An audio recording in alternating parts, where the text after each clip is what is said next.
इस बात से कि मेरा जो हाथ कल निकाल दो। मैं बारिश कुछ नहीं करूँगा, लगभग तेजी थी, आज बारिश लगभग थम चुकी। अब जो लो लाइन एरियाज है उनसे पानी जो है आहिस्ता आहिस्ता निकल रहा है, लेकिन जो कल सैलाब की वजह से जो नुकसान हुआ है वो आपके सामने है। जी जी।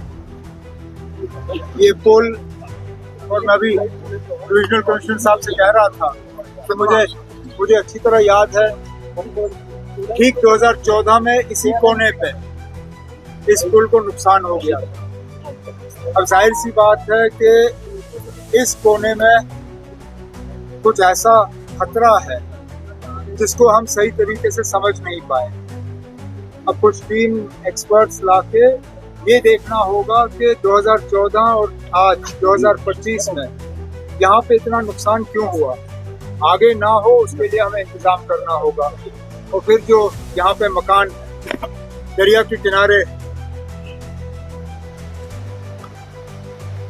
बार बार बारिश होगी, इन लोगों को खतरा होगा, इनका कुछ ना कुछ हमें इलाज करना होगा। वो हम बाद में ये फौरी तौर जो हालात हैं इनसे हम निपट लें, उसके बाद इनका नए सिरे से देखना पड़ेगा।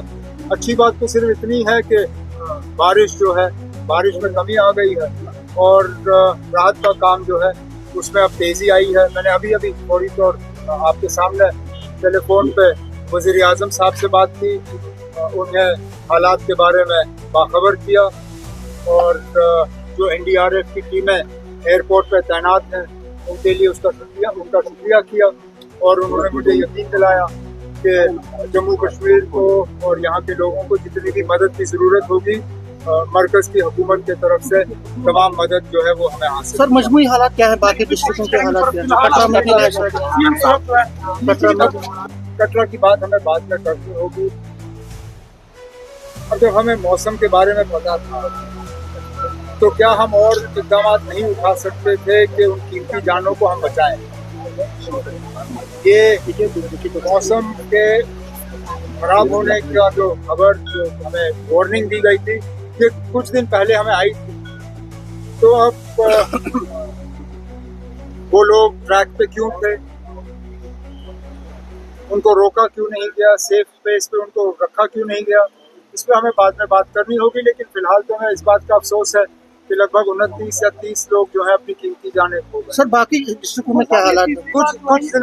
कुछ जिलों में हालत थोड़ी खराब ही रही, खासकर जो निचले हमारे जिले हैं, सांबा है, कठुआ का निचला इलाका है, जम्मू का निचला इलाका, उधमपुर,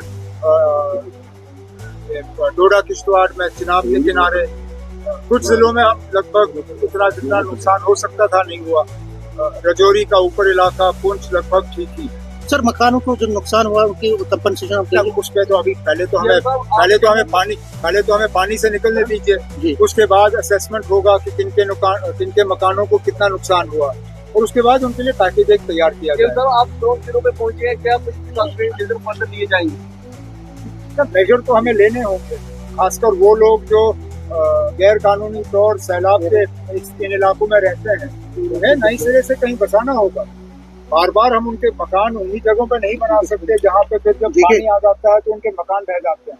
कहीं ना कहीं हमें अकल का इस्तेमाल करना होगा, उनको कहीं और बसाना होगा। यहाँ दरिया के किनारे बार बार सैलाब आता है और उनके मकान जो है तहस नहस हो जाते हैं। सर स्मार्ट सिटी की बड़ी बात हो रही थी, लेकिन